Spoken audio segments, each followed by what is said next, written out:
In the previous video, we found how the poet Faiz Ahmad Faiz has beautifully described in the first two stanzas how autumn has its cruel influence on the life of trees and birds. And now we will discuss the third stanza in which he gives a solution. There is some hope. The first two stanzas were full of sadness, full of misery. There is no good news there. But in the next stanza, the third stanza, it's only made up of 4 lines only. Here the poet gives us some hope, some kind of optimism is there. What is it? He makes a prayer. The poet says, "O God of May, have mercy. Bless these withered bodies with the passion of your resurrection. Make their dead veins flow with blood again." What is it? Let us see the meaning of these lines. The poet is making a prayer to the God of May. And who is this God of May?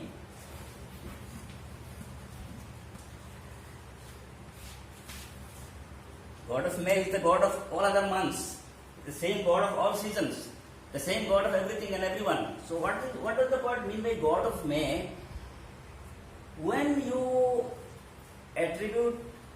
make mention of some particular identity, you actually have an intention. The poet also has an intention when he says God of May. By this he means that it is the same God who, when May comes, it means May is the last portion of spring, and then comes summer. Spring and summer are known for growth and for vivacity and for happiness, for production. So it is the same God who makes May so beautiful. It is the same God, His capacity is there. He has all power, and because of His omnipotence, He makes May so beautiful. So He points to that particular attribute of God by which God makes May so beautiful. And He is saying that it is you, the same God, who makes May so beautiful. I am talking to that attribute. I am just specially mentioning that attribute of yours and requesting you that have mercy. Bless these withered bodies. Withered means dried or shriveled. If we talk about a plant, then withered means dry or shriveled. What is this shriveled? Shriveled means when something shrinks, it loses its volume and it shrinks, its size becomes less. Like that happens in case of the human body also. When it becomes ill or old, it loses its charm, and there is this skin also loses its youthful freshness. So that is the withered nature. The poet is making a prayer to God, and he is pointing out to the God's ability to make May so beautiful, and he is requesting that please bless these withered bodies of the tree. They have lost their bark, they have become miserable, and by this he means please have mercy on the poor lot. The poor lot are suffering at the hand of the capitalists. Have mercy on them. Bless these withered bodies. Bless with what? The poet is saying bless them with the passion of your resurrection. Resurrection has some religious relevance. What is this resurrection? Let us see. Resurrection, the literal meaning is rebirth. In Christian and Islamic faith, resurrection is the event when all the dead souls will emerge, they will spring up from their graves. All the human beings who are dying, since time immemorial, since the beginning of human life on earth, people are dying, and according to Islamic and Christian religious faith, that when the day of the destruction will take place, Qiyamah. On the day of Qiyamah, what will happen? All will die, and then all the dead bodies, they will start springing from their graves, and they will assemble in front of God for judgment. That activity is called resurrection. It means getting a new life. So long they were dead, lying on their graves, and now they have got a life. The poet is using this word resurrection, that let there be resurrection in the life of the tree also. It is you, God, who will make resurrection possible for all human beings. Please apply this quality that you have to the birds, give to the birds as well as the trees. First, give it to the trees. If tree gets resurrection, if tree gets a new life, it again receives its greenness. It again starts growing leaves, and there is greenness and there is beauty, there is charm.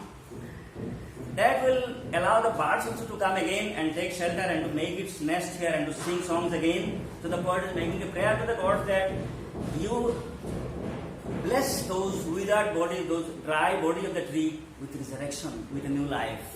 Make their dead veins flow with blood again. Here personification is beautifully used. See the word blood and vein. Make their dead veins flow with blood. Veins and blood. These two words are applied to human body. We have veins, blood flow through our veins. Without this we cannot live. So vein and blood are essential organs of human body, but the poet is using these two words for the trees. Trees don't have vein, they don't need blood, but by vein and blood the poet means the ability to live, the requirement for living. Blood and veins are required for living, for human beings. The poet is using these two words for trees to mean that make the trees, give them ability to live again. As you do to human beings, in case of human beings, they need blood and vein. So give the trees the ability, the strength, the means by which they can live again, they can get a new life.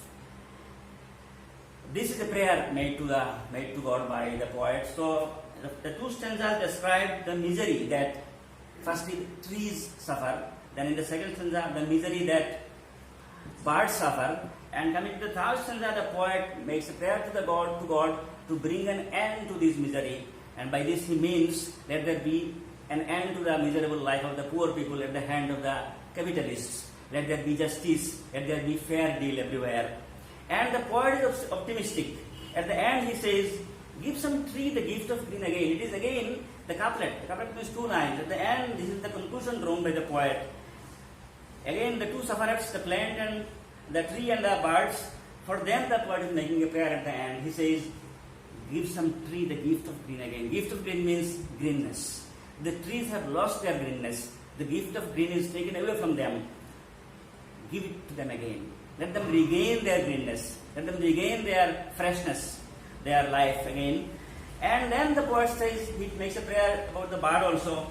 Let one bird sing. The bird have lost their ability, their skill of singing. They are exiled. So let them sing also. So although the first two stanzas they describe the miserable life of the poor people in the hand of the capitalist, with the metaphorical use of autumn and tree and bird, coming to the third stanza, the poet is making it balanced. He is providing a solution that let there be an end to this misery, and how the end can come.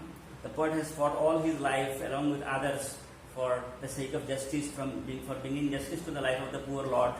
And along with this, in this poem, he is making a prayer to God also that let good sense prevail, let the misery of the poor people come to an end. And he is telling all these things using autumn and tree and bird as metaphors. And at the end, he is very hopeful, and he ends with this earnest prayer again that let the trees regain their greenness, let the bird again get the skill, the ability to sing, let there be happiness. And this reminds us of E.B. Shelley's famous poem, Ode to the West Wind, where he also tells a lot about the kind of destruction that west wind makes. And at the end, he gives a solution. He says, whatever be the misery or difficulty or hardship in your life, there is always hope. And P.B. Shelley ends his poem beautifully, and these two lines have become a proverb now, almost a proverb. When autumn comes, can spring be far behind? This means if hardship is there, there will definitely be ease and comfort. If darkness is there, extreme darkness is there, then definitely the sun will rise again. If night is there, they will come. So with this kind of hope, we have to live our life. And I hope after the discussion of the poem, you'll understand it. If you fail to understand anywhere, you can repeat watching the video. If you still find any difficulty, please don't hesitate to talk to me. You can leave any comment in the comment box for any kind of clarification. I'll be there to help you.